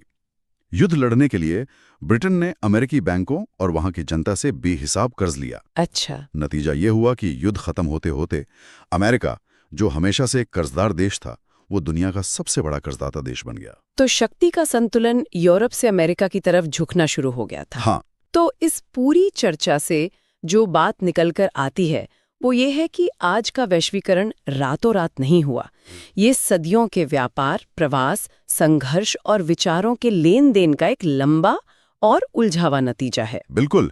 रेशम मार्ग से लेकर आलू के अकाल तक और रेफ्रिजरेटेड जहाजों से लेकर विश्व युद्धों तक, इन सभी घटनाओं ने दुनिया को एक दूसरे पर निर्भर बनाया है, कभी अच्छे के लिए तो कभी बुरे के लिए। इतिहास के वो 3 प्रवाह जिनकी हमने बात की, व्यापार, श्रम और पूंजी, आज भी हमारी दुनिया को शिकल दे रहे हैं। और हमने देखा कि कैसे श्रम का प्रवाह, चाहे वो कितना भी दर्दनाक क्यों न हो, चटनी, म्यूजिक जैसी नई चीजों को जन्म दे सकता है। और यहीं पर हम सोचने के लिए एक सवाल छोड़ सकते हैं। जिस तरह उस दौर के दर्दनाक प्रवास ने एक नई और जीवंत संस्कृति को जन्म दिया, क्या आज के दौर में दुनिया भर में हो रहे प्रवास और विस्थापन से भी भविष्य में ऐसी ही कोई नई सांस्कृतिक धाराएं जन्म ले रही हैं? और उन्हें जन्म देने वाली परिस्थितियां आज कैसी हैं? क्या वो रचनात्मक हैं या दर्दनाक, या फिर दोनों का एक जटिल मिश्रण? नमस्कार। आज हम उद्योगीकरण के उस दौर की गहराई से पड़ताल करने वाले हैं जिसे हम अक्सर सिर्फ नई मशीनों और प्रगति से जोड़ के देखते हैं। लेकिन हमारे सामने जो स्रोत हैं वे एक कहीं ज्यादा जटिल और दिलचस्प तस्वीर दिखाते हैं। और शुरुआत करने के लिए हमारे पास एक बहुत ही दमदार प्रतीक है। हाँ, 1900 में प्रकाशित एक तस्वीर जिसका शीर्षक है नई सदी का उदय, डॉन ऑफ द सेंचुरी। कमाल की तस्वीर है वो। उसमें एक देवी जैसी आकृति है, पंख है और वो समय के पहिए पर खड़ी है। और उसके पीछे क्या नहीं है? सब कुछ है। रेलवे, कैमरा, मशीनें, प्रिंटिंग प्रेस, बड़ी बड़ी इमारतें। ऐसा लगता है जैसे ये तस्वीर चीख चीख कर कह रही हो कि भविष्य शानदार होने वाला है। बिल्कुल, ये उस दौर की आशाओं का, आप कह सकते हैं, एक घोषणा पत्र है। ये उस विश्वास को दिखाता है कि तकनीक इंसान की सारी समस्याओं का हल कर देगी। लेकिन जैसा कि इतिहास हमें बार बार सिखाता है, हर चमकती तस्वीर के पीछे कुछ स्याह सच भी छिपे होते हैं। और यही आज हमारी पड़ताल का मिशन है। हाँ, क्या ये सिर्फ प्रगति की कहानी थी या फिर इसमें कुछ खोने और संघर्ष की भी दास्तान शामिल थी? आज हम ब्रिटेन से लेकर भारत तक इस बदलाव के मानवीय पहलुओं को समझने की कोशिश करेंगे। तो कहाँ से शुरू करें? चलिए, सबसे पहले उस आम धारणा को तोड़ते हैं कि औद्योगिक क्रांति का मतलब ही बड़ी-बड़ी फैक्ट्रियां थीं। स्रोत बताते हैं कि खेल तो फैक्ट्रियों के मैदान में उतरने से बहुत पहले ही शुरू हो चुका था। हाँ, बड़े पैमाने पर उत्पादन हो रहा था अंतर्राष्ट्रीय बाजार के लिए, लेकिन बिना किसी फैक्ट्री के। यही तो बात है, ये कैसे मुमकिन था? इसे इतिहासकार आदि औद्योगिकरण या प्रोटो इंडस्ट्रियलाइजेशन कहते हैं। ये एक बहुत ही चालाकी से बनाई गई व्यवस्था थी। अच्छा। देखिए, 17वीं और 18वीं शताब्दी में यूरोप के शहरों में व्यापारिक संघों यानी गिल्ड्स का बहुत दबदबा था। गिल्ड्स मतलब वो कारीगरों के अपने संगठन? हाँ, और ये बहुत ताकतवर थे। वे तय करते थे कि कौन व्यापार करेगा, उत्पादन कैसे होगा और कीमत क्या होगी। किसी नए व्यापारी के लिए शहर में घुसना लगभग नामुमकिन था। तो ये एक तरह का एकाधिकार था। बिल्कुल। तो इन ताकतवर गिल्ड से बचने के लिए सौदागरों ने एक नया रास्ता खोजा। उन्होंने शहरों को छोड़ दिया। हाँ, वे गांव की तरफ गए। उन्होंने वहां के गरीब किसानों और दस्तकारों को काम देना शुरू किया। किस तरह का काम? सौदागर उन्हें कच्चा माल जैसे ऊन या कपास देते थे और कहते थे कि इससे सूत काट कर या कपड़ा बुनकर हमें दो। ये सारा काम किसान अपने घरों में अपने खेतों के काम से मिले खाली समय में करते थे। मतलब पूरा का पूरा परिवार इस काम में लग जाता होगा, बच्चे, महिलाएं, बुजुर्ग, सब। बिल्कुल। और इससे उनकी छोटी मोटी खेती की आय के अलावा एक और जरिया बन गया। यूं उनके लिए एक वरदान जैसा था। सौदागर तैयार माल उनसे इकट्ठा करते, उसकी फिनिशिंग करवाते और फिर उसे अंतर्राष्ट्रीय बाजार में बेच लेते। ये तो कमाल है। यानी एक विशाल विकेंद्रीकृत उत्पादन प्रणाली। लंदन के एक सौदागर का माल इंग्लैंड के 100 अलग-अलग गांवों में बन रहा है, बिना किसी फैक्ट्री के। सही पकड़ा आपने। औद्योगिकरण की नींव शहरों की चकाचौंध में नहीं बल्कि गांवों के शांत घरों में रखी जा रही थी। लेकिन फिर जब सच में बड़ी-बड़ी मशीनें और फैक्ट्रियां आईं, तो एक अजीब विरोधाभास देखने को मिला। ऐसा लगता है कि ब्रिटेन में हर किसी ने बाहें फैलाकर इन मशीनों का स्वागत नहीं किया, खासकर अमीर वर्ग ने। हाँ, ये बहुत दिलचस्प बात है। ब्रिटेन का जो कुलीन और अमीर वर्ग था, वो हाथ से बनी चीजों को तरजीह देता था। क्यों? उनके लिए हाथ से बनी चीजें परिष्कार और सुरुचि मतलब क्लास और रिफाइनमेंट का प्रतीक थी। उनका मानना था कि हाथ से बनी चीजों में जो कारीगरी और बारीकी होती है, वो मशीनों से नहीं आ सकती। अच्छा, तो ये एक स्टेटस सिंबल वाली बात थी। मशीन से बना माल तो आम जनता के लिए था। हाँ, एक जैसा और सस्ता। लेकिन सिर्फ यही वजह नहीं थी कि मशीनें धीमी गति से अपनाई गईं। उद्योगपति भी शुरुआत में मशीनों पर भारी निवेश करने से हिचकिचा रहे थे। ये थोड़ा अजीब लगता है। एक उद्योगपति नई तकनीक क्यों नहीं अपनाना चाहेगा? उस समय के हालात को समझना होगा। ब्रिटेन में मजदूरों की कोई कमी नहीं थी। गांव छोड़कर हजारों लोग काम की तलाश में शहरों में आ रहे थे।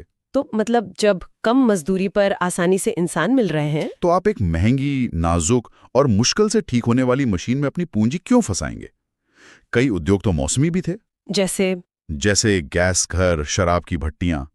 सर्दियों में काम ज्यादा होता था, तो वे सिर्फ कुछ महीनों के लिए मशीनें खरीद कर क्या करते? मजदूरों को काम पर रखना और काम खत्म होने पर हटा देना ज्यादा आसान और सस्ता था। और मजदूरों का क्या वे इन नई मशीनों को देखकर खुश थे?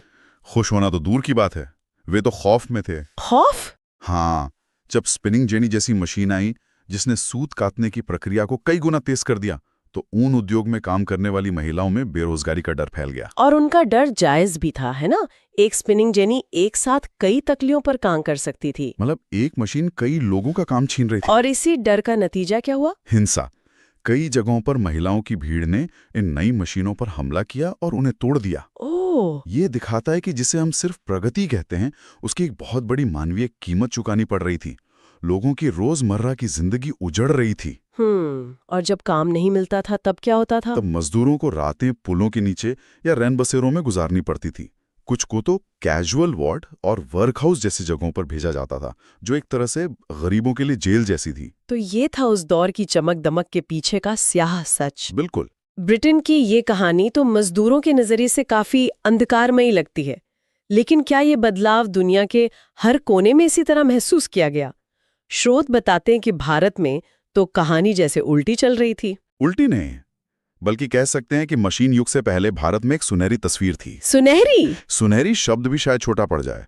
मशीन युग से पहले अंतर्राष्ट्रीय कपड़ा बाजार में भारत का एक छत्र राज था। दुनिया के बेहतरीन रेशमी और सूती उत्पाद भारत में बनते थे। मैंने भारत की महीन कपास के बारे में बहुत सुना है। वो तो एक किंवदंती बन चुका था। आर्मीनियाई और फारसी सौदागर यहां से माल लेकर जमीन के रास्ते अफगानिस्तान, पूर्वी फारस और मध्य एशिया तक जाते थे। और समुद्री रास्ते? वो तो और भी ज्यादा व्यस्त। पश्चिमी तट पर गुजरात का सूरत बंदरगाह, हाँ, वो खाड़ी और लाल सागर के बंदरगाहों से जुड़ा था। और पूर्वी तट पर कोरोमंडल का मछलीपट्टनम और बंगाल का हुगली बंदरगाह दक्षिण पूर्वी एशियाई बंदरगाहों के साथ व्यापार के मुख्य केंद्र थे। मतलब एक विशाल और फलता फूलता नेटवर्क।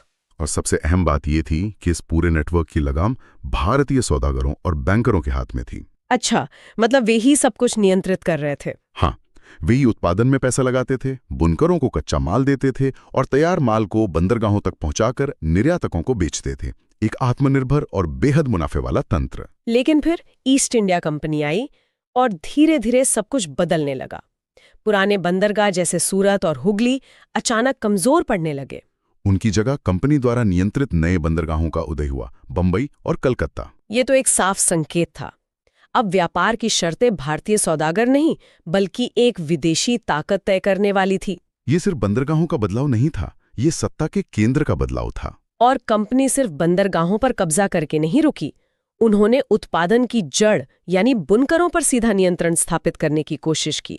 इसके लिए उन्होंने गुमाश्ता को नियुक्त किया। हाँ, गुमाश्ता। ये कौन लोग थे? वो गुमाश्ता कंपनी के वेतनभोगी कर्मचारी थे।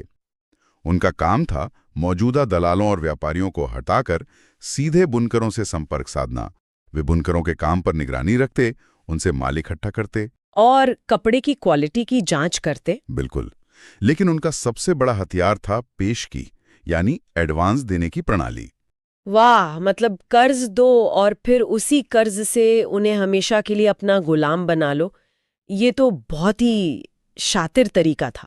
हाँ, जो बुनकर ये कर्ज ले लेता था वो एक जाल में फंस जाता था।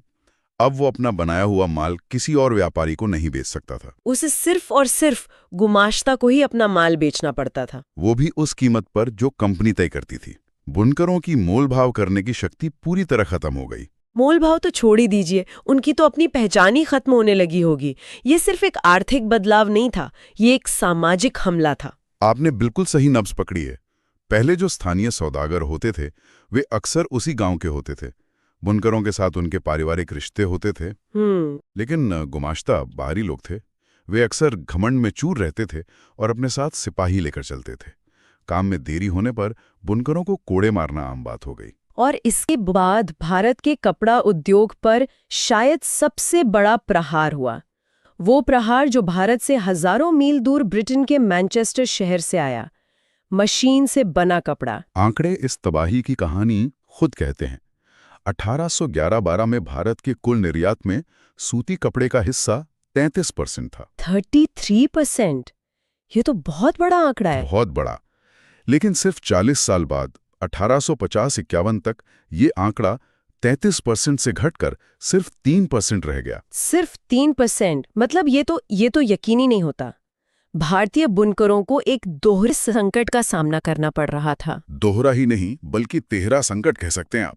तेहरा। पहला, ब्रिटिश सरकार ने ब्रिटेन में भारतीय कपड़ों के आयात पर भारी शुल्क लगा दिए, तो उनका निर्यात बाजार तबाह हो गया। ठीक है। दूसरा, मैनचेस्टर का सस्ता मशीन निर्मित कपड़ा भारत के बाजारों में भर गया, जिससे उनका घरेलू बाजार भी छिन गया। और तीसरा संकट वो आया 1860 के दशक में अमेरिकी गृह युद्ध के रूप में। जब अमेरिका से ब्रिटेन को कपास मिलना बंद हो गया तो उन्होंने भारत से कच्चे कपास का निर्यात तेजी से बढ़ा दिया। तो भारत में ही कच्चे कपास की कीमतें आसमान छूने लगी। हाँ, अब भारतीय बुनकरों के लिए कच्चा माल खरीदना ही लगभग असंभव हो गया। उनके पास ना बाजार था ना कच्चा माल। ये उनकी कमर तोड़ने वाला आखिरी प्रहार था। इन सभी चुनौतियों के बावजूद ऐसा नहीं है कि भारत में औद्योगिकीकरण की कहानी यहीं खत्म हो गई। एक नया वर्ग उभर रहा था, भारतीय उद्योगपतियों का। हाँ, 20वीं सदी की शुरुआत में भारत में भी फैक्ट्रियां लगने लगीं। पर सवाल ये है कि इस औपनिवेशिक माहौल में उनके पास इतना पैसा कहाँ से आया? इसका एक बड़ा स्रोत था चीन के साथ होने वाला व्यापार, खासकर अफीम और चाय का। अच्छा। कई भारतीय व्यापारी ब्रिटिश ईस्ट इंडिया कंपनी के नेटवर्क का हिस्सा बनकर चीन के साथ व्यापार करते थे, और इस व्यापार से उन्होंने जो भारी मुनाफा कमाया उसे भारत में उद्योग लगाने में निवेश किया। हमारे स्रोतों में कुछ बड़े नामों का जिक्र है। हाँ, जैसे बंगाल में द्वारकानाथ टैगोर, बम्बई में पारसी समुदाय के जमशेदजी नूसीरवानजी टाटा, जिन्होंने एक विशाल औद्योगिक साम्राज्य की नींव रखी। बिल्कुल। और मारवाड़ी व्यवसायी सेठ हुकुमचंद, जिन्होंने 1917 में कोलकाता में पहली भारतीय जूट मिल लगाई। ये दिखाता है कि तमाम बाधाओं के बावजूद भारतीय उद्यमशीलता जिंदा थी। तो जब ये फैक्ट्रियां लगीं तो इनमें काम करने के लिए मजदूर कहाँ से आए? जाहिर है गांव से ही आए होंगे। ज्यादातर मजदूर आसपास के जिलों के गांव से ही आते थे। जैसे बम्बई की कपड़ा मिलों में 50% से ज्यादा मजदूर पास के रत्नागिरी जिले से आते थे। लेकिन शहर में एक नया मजदूर सीधे जाकर नौकरी तो नहीं पा सकता था। नहीं, यहाँ एक और बिचौलिए का जन्म हुआ, जिसे जॉबर या सरदार कहा जाता था। ये जॉबर कौन होता था? जॉबर उद्योगपति का कोई पुराना और विश्वास पात्र कर्मचारी होता था। मालिक उसे जिम्मेदारी देता था कि वो अपने गांव से नए मजदूरों को लेकर आए। तो मतलब वो गांव जाता, लोगों को काम का भरोसा देता, शहर में बसने में मदद करता और जरूरत पड़ने पर पैसे से भी सहायता करता। तो शुरू में तो वो एक मददगार और प्रभावशाली व्यक्ति रहा होगा। गांव से आए नए मजदूर के लिए तो वो किसी मसीहा से कम नहीं था। बिल्कुल, वो उनका नेता और सहारा था। लेकिन जैसा अक्सर होता है, इस ताकत के साथ भ्रष्टाचार भी आया। धीरे धीरे जॉबर अपनी मदद के बदले तोहफों और पैसों की मांग करने लगे। वे मजदूरों की कमाई का एक हिस्सा खुद रखने लगे। मतलब वो एक ही समय में उनका रक्षक भी था और शोषक भी। हाँ।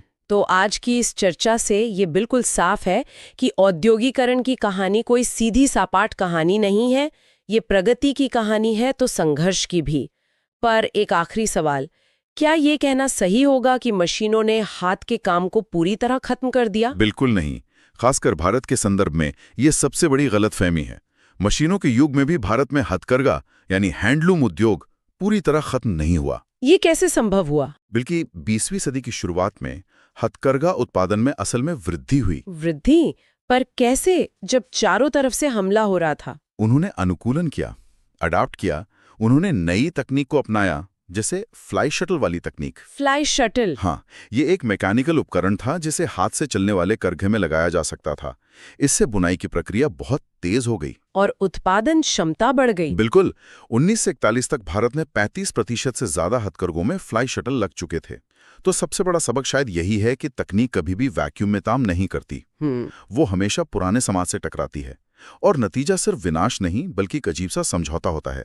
भारत में मशीनें आईं पर हथकरघा भी जिंदा रहा, बस उसका रूप बदल गया। तो इतिहास केवल मशीनों की प्रगति की कहानी नहीं है, ये उन बुनकरों, मजदूरों और उद्यमियों की भी कहानी है जिन्होंने इस बड़े बदलाव के दौर में अपने अस्तित्व की लड़ाई लड़ी।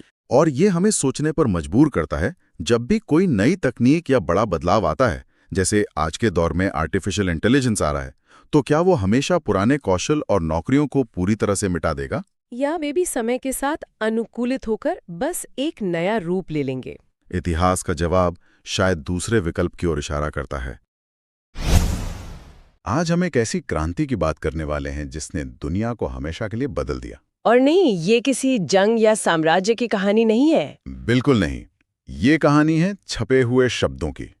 हमारे पास जो स्रोत हैं वे हमें उस सफर पर ले जाते हैं जब ज्ञान कुछ चुनिंदा हाथों की जागीर हुआ करता था। और फिर कैसे एक तकनीक ने उस ज्ञान को आजाद कर दिया। ये सिर्फ कागज पर स्याही की कहानी नहीं है। नहीं, ये हमारे सोचने, बहस करने और समाज को बनाने के तरीके के बदलने की कहानी है। और ये सफर हमें पूर्वी एशिया की शांत कार्यशालाओं से लेकर यूरोप के राजनीतिक भूचाल और फिर भारत के सामाजिक मंथन तक ले जाएगा। तो चलिए इस कहानी की जड़ों से शुरू करते हैं। जब भी हम प्रिंटिंग प्रेस का जिक्र करते हैं तो दिमाग में एक ही नाम आता है, योहान गुटेनबर्ग। हाँ, और यूरोप।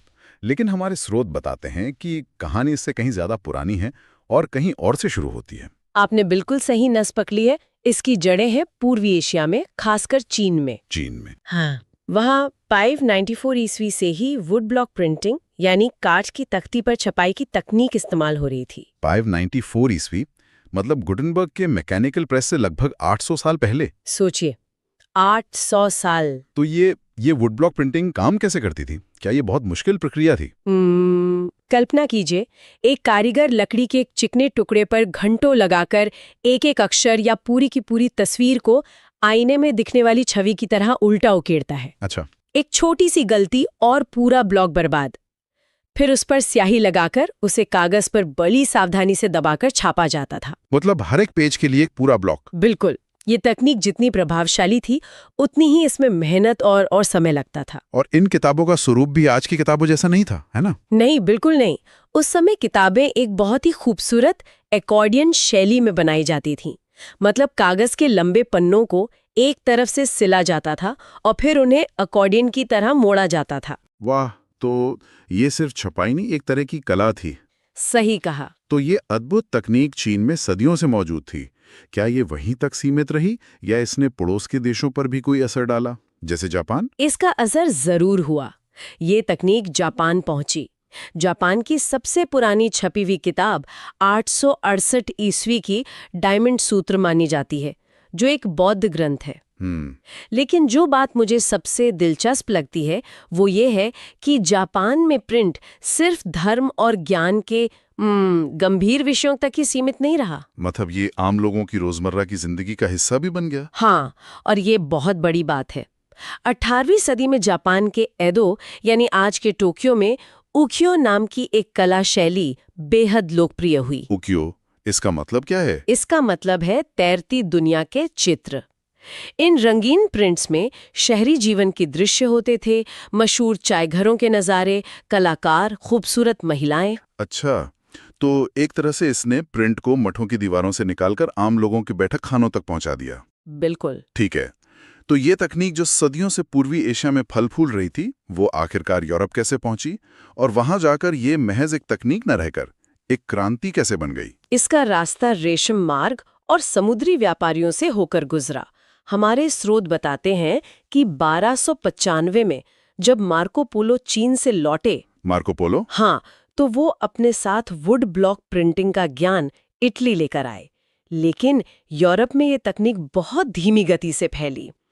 असली धमाका हुआ 15वीं सदी में जर्मनी में। और इसका सेहरा योहान गुटेनबर्ग के सिर बनता है। बिल्कुल। चलिए, अब उस शख्स की बात करते हैं जिसने सब कुछ बदल दिया। उन्होंने ऐसा क्या अलग किया जो चीन या जापान में नहीं हुआ था? देखिए, गुटेनबर्ग की प्रतिभा अलग अलग तकनीकों को मिलाकर कुछ नया बनाने में थी। उन्होंने चीन से आए मूवेबल टाइप, मतलब अलग अलग अक्षरों के विचार को लिया, लेकिन लकड़ी की जगह धातु का इस्तेमाल किया। सही कहा। उन्होंने धातु के अक्षर बनाए जो ज्यादा टिकाऊ थे और साफ छापते थे। और सबसे बड़ा आविष्कार था मैकेनिकल प्रेस, जो उन्होंने जैतून ने पेरने वाली मशीन से सीखा था। हाँ, उन्होंने जैतून और अंगूर का रस निकालने वाली मशीन के आधार पर दुनिया का पहला प्रिंटिंग प्रेस बनाया। अब हाथ से ब्लॉक को रगड़ने की जरूरत नहीं थी। एक हैंडल घुमाने से कहीं ज्यादा दबाव और रफ्तार से छपाई हो सकती थी। और उस प्रेस से निकलने वाली पहली किताब थी बाइबल। यहीं से सब कुछ बदल गया। इसका समाज पर सबसे पहला और सबसे गहरा असर क्या पड़ा? इसके 2 असर हुए और दोनों ही जबरदस्त थे। पहला तो आर्थिकता। किताबों की लागत वो अचानक से बहुत कम हो गई। मतलब जो चीज पहले सिर्फ अमीर लोग ही खरीद सकते थे। हाँ, जो पांडुलिपि एक अमीर व्यापारी ही खरीद सकता था, अब वैसी दर्जनों किताबें एक आम इंसान की पहुंच में आ गईं। देखते ही देखते बाजार में किताबों की बाढ़ आ गई। अंदाजा लगाइए, 16वीं सदी खत्म होते होते यूरोप के बाजारों में 20 करोड़ मुद्रित किताबें आ चुकी थीं। 20 करोड़। उस जमाने के हिसाब से तो ये आज के इंटरनेट जैसा ही कुछ रहा होगा। अविश्वसनीय संख्या है ये। और दूसरा असर क्या था? दूसरा बदलाव सामाजिक और वैचारिक था, जो शायद पहले से भी ज्यादा गहरा था। हम एक श्रोता समाज से पाठक समाज में बदल गए। श्रोता समाज से पाठक समाज, इसे थोड़ा और समझाइए। मतलब प्रिंट से पहले ज्ञान पर कुछ लोगों का नियंत्रण था, कथावाचक, पुजारी या शिक्षक। आम लोग सिर्फ सुनते थे और उस पर विश्वास करते थे। ये तो बहुत बड़ी बात है। इसका मतलब है कि ज्ञान पर से कुछ लोगों का एकाधिकार टूट गया। पहले जो गुरु या पुजारी कहते थे वही सत्य माना जाता था, लेकिन अब लोग खुद पढ़कर उस सत्य को चुनौती दे सकते थे। ये तो एक तरह से व्यक्तिगत स्वतंत्रता की नींव थी, है ना? बिल्कुल। अब एक किसान या कारीगर भी अपने घर में बैठकर दुनिया के महान विचारकों को पढ़ सकता था, अपनी राय बना सकता था। और जब आम लोगों के हाथ में जानकारी और विचार आते हैं तो सत्ता के पुराने ढांचे को चुनौती मिलना तो तय है। और इसका सबसे बड़ा उदाहरण है मार्टिन लूथर और 16वीं सदी का प्रोटेस्टेंट धर्म सुधार। मार्टिन लूथर, उन्होंने चर्च की कुरीतियों के खिलाफ लिखा था। हाँ, लूथर कैथोलिक चर्च के कुछ प्रथाओं के सख्त खिलाफ थे। उन्होंने अपनी 95 आपत्तियां लिखी और उन्हें चर्च के दरवाजे पर टांग दिया। और प्रिंटिंग प्रेस के बिना शायद ये बात उसी शहर में दबकर रह जाती। हाँ शायद, लेकिन प्रिंटिंग प्रेस ने उनके विचारों को पंख लगा दिए। उनके लेखों की हजारों प्रतियां रातों रात छापी गईं और कुछ ही हफ्तों में पूरे जर्मनी और फिर यूरोप में फैल गईं। इसने चर्च के अंदर एक ऐसा भूचाल ला दिया जिससे ईसाई धर्म हमेशा के लिए 2 हिस्सों में बंट गया। बिल्कुल, लूथर खुद प्रिंट की ताकत को पहचानते थे। उन्होंने कहा था, मुद्रण ईश्वर की दी हुई महानतम देन है। लेकिन इसका एक दूसरा पहलू भी तो है। अगर लूथर के विचार इतनी तेजी से फैल सकते थे तो मतलब नफरत, अफवाहें और गलत जानकारी भी उतनी ही तेजी से फैल सकती थी। आपका सवाल बहुत जरूरी है। क्या उस वक्त भी आज के फेक न्यूज जैसा कोई संकट था? जी हाँ, चर्च और राजाओं को यही डर था। उन्हें लगा कि अगर छपाई पर नियंत्रण नहीं रहा तो लोग बागी हो जाएंगे, धर्म विरोधी बातें फैलेंगी और उनकी सत्ता की नींव हिल जाएगी। तो उन्होंने सेंसरशिप लगाई होगी। तुरंत सेंसरशिप लागू की, किताबों की सूचियां बनाई जिन्हें पढ़ना मना था, और लेखकों प्रकाशकों को गिरफ्तार करना शुरू कर दिया। हमारे स्रोतों में इसका एक बहुत ही डरावना उदाहरण भी है, मिनोखियो नाम के एक इतालवी किसान का। हाँ, मिनोखियो की कहानी दिखाती है कि छपे हुए शब्द कितने ताकतवर और शासकों के लिए कितने खतरनाक हो गए थे। वो 16वीं सदी में इटली का एक आम चक्की वाला था, लेकिन उसे पढ़ना आता था। हाँ, उसने अपने आसपास मिली कुछ किताबें पढ़ी और उनके आधार पर बाइबल और ईश्वर की एक ऐसी व्याख्या कर डाली जो चर्च की आधिकारिक शिक्षा से मेल नहीं खाती थी। और चर्च ने इसे बर्दाश्त नहीं किया? बिल्कुल नहीं। चर्च ने इसे धर्मद्रोह माना। उस पर 2 बार मुकदमा चलाया गया और आखिरकार उसे मौत की सजा दे दी गई। सिर्फ किताबें पढ़कर अपनी राय बनाने के लिए? हाँ, इस एक घटना से अंदाजा लगता है कि छपे हुए शब्द की ताकत से उस दौर के शासक कितना डरने लगे थे। तो इस दमन और डर के माहौल के बावजूद क्या लोगों में पढ़ने का जुनून कम हुआ या ये और बढ़ गया? ये जुनून रुका नहीं, बल्कि जंगल की आग की तरह फैला। 17वीं-18वीं सदी तक यूरोप के कई हिस्सों में साक्षरता दर काफी बढ़ गई थी। और अब किताबें सिर्फ महलों या मठों में नहीं थी। नहीं, पंचांग, लोक कथाएं और चैप बुक्स यानी बहुत ही सस्ती पतली किताबें बेहद लोकप्रिय हुईं। फेरी वाले इन्हें गांव-गांव जाकर बेचते थे। और इन सस्ती किताबों के पन्नों में सिर्फ कहानियां नहीं थी, बल्कि नए क्रांतिकारी विचार भी थे। हाँ, और यहीं से अगली बड़ी क्रांति की जमीन तैयार हुई। इन्हीं किताबों के जरिए न्यूटन के वैज्ञानिक सिद्धांत और वोल्टेयर और रूसो जैसे दार्शनिकों के विचार, तर्क और विवेक पर आधारित विचार, हाँ, वो आम जनता तक पहुंचे। अब लोग हर चीज को सिर्फ धर्म या परंपरा की नजर से देखने को तैयार नहीं थे, वे सवाल पूछ रहे थे। और कई इतिहासकार मानते हैं कि इन सवालों ने ही फ्रांसीसी क्रांति को जन्म दिया। इसमें कोई शक नहीं है। छपे हुए लेखों और कार्टूनों ने राजशाही के ऐशो आराम और पादरियों के पाखंड का मजाक उड़ाया। उन्होंने लोगों को स्वतंत्रता, समानता और बंधुत्व जैसे आदर्शों से परिचित कराया। वाह, लुई सेबेस्टियन मर्सिये का एक कथन है ना? हाँ, उन्होंने लिखा था, डल जाओ तानाशाहों, छापाखाना प्रगति का सबसे ताकतवर औजार है और इससे बन रही जनमत की आंधी में तुम्हारा निरंकुशवाद उड़ जाएगा। तो हमने देखा कि कैसे यूरोप में एक मशीन ने धर्म और सत्ता की सदियों पुरानी दीवारों में दरारें डाल दी। चलिए अब भारत की बात करते हैं। जब यही तकनीक भारत पहुंची तो यहाँ क्या हुआ? ये एक बेहतरीन सवाल है, क्योंकि भारत की कहानी यूरोप से बहुत अलग है। कैसे? यहाँ हजारों सालों से ताड़ के पत्तों और हाथ से बने कागज पर पांडुलिपियां लिखने की एक बेहद समृद्ध परंपरा थी। ये कलात्मक रूप से बहुत सुंदर होती थी, लेकिन महंगी और नाजुक होती थी। बिल्कुल। तो फिर भारत में प्रिंटिंग प्रेस 16वीं सदी के मध्य में पुर्तगाली धर्म प्रचारक अपने साथ गोवा लेकर आए। गोवा में? हाँ, उनका शुरुआती मकसद सिर्फ ईसाई धर्म से जुड़ी किताबें स्थानीय भाषाओं में छापना था, लेकिन इसका असली और व्यापक असर लगभग 200 साल बाद शुरू हुआ। अखबारों के साथ? अखबारों के साथ, और यहाँ जेम्स ऑगस्टस हिक्की का नाम आता है। बंगाल गजट के संपादक? सही कहा।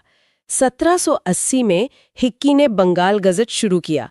उन्होंने अपने अखबार को हर किसी के लिए खुली एक व्यापारिक पत्रिका कहा, जो किसी के प्रभाव में नहीं थी। वो तो ईस्ट इंडिया कंपनी के अधिकारियों पर भी तीखी टिप्पणियां करते थे। हाँ, उन्होंने एक निडर और स्वतंत्र प्रेस की मिसाल कायम की। और जब भारतीयों ने इस नए माध्यम को अपनाया तो उन्होंने इसका इस्तेमाल कैसे किया? भारतीयों ने इसे सामाजिक और धार्मिक सुधारों के लिए एक शक्तिशाली हथियार बना लिया। 19वीं सदी की शुरुआत में भारतीय समाज में कई मुद्दों पर जबरदस्त मंथन चल रहा था। सती प्रथा, मूर्ति पूजा, विधवा विवाह। और इन सभी मुद्दों पर अखबारों और पत्रिकाओं में तीखी सार्वजनिक बहसें छिड़ गईं। जबरदस्त बहसें। राजा राममोहन राय ने 1821 में संवाद कौमुदी के जरिए सुधारवादी विचार फैलाए, तो रूढ़िवादियों ने जवाब में समाचार चंद्रिका का प्रकाशन शुरू कर दिया। मतलब विचारों का एक खुला युद्ध छिड़ गया था। बिल्कुल। इसी तरह उत्तर भारत में उलेमाओं ने मुस्लिम समाज को औपनिवेशिक प्रभाव से बचाने के लिए लिथोग्राफी का इस्तेमाल कर हजारों फतवे छापे। और आम लोगों तक धार्मिक ग्रंथ भी इसी वजह से पहुंचे। हाँ, 1810 में कलकत्ता से रामचरितमानस का पहला मुद्रित संस्करण आया, जिससे ये महान ग्रंथ आम जनता तक पहुंच गया। ये तो कमाल है कि कैसे प्रिंट एक ऐसा अखाड़ा बन गया जहां बड़े बड़े सामाजिक मुद्दों पर बहस हो रही थी। लेकिन मुझे ये खटक रहा है कि इन बहसों में हम सिर्फ पुरुषों का जिक्र सुन रहे हैं। क्या उस दौर की महिलाएं सिर्फ इन बहसों को चुपचाप सुन रही थीं, या इस नई तकनीक ने उन्हें भी अपनी आवाज उठाने का मौका दिया? आपने बहुत महत्वपूर्ण मुद्दा उठाया है। शुरुआत में तो ऐसा ही था, क्योंकि शिक्षा तक महिलाओं की पहुंच बहुत सीमित थी। लेकिन धीरे धीरे महिलाओं ने भी इस नए माध्यम में अपनी जगह बनानी शुरू की, और ये कहानी बहुत प्रेरणादायक है। इसका एक शानदार उदाहरण है बंगाल की राजसुंदरी देवी, जिन्होंने अपनी आत्मकथा लिखी थी। हाँ, वो एक रूढ़िवादी अमीर परिवार की बहू थी जिन्हें पढ़ने लिखने की मनाही थी।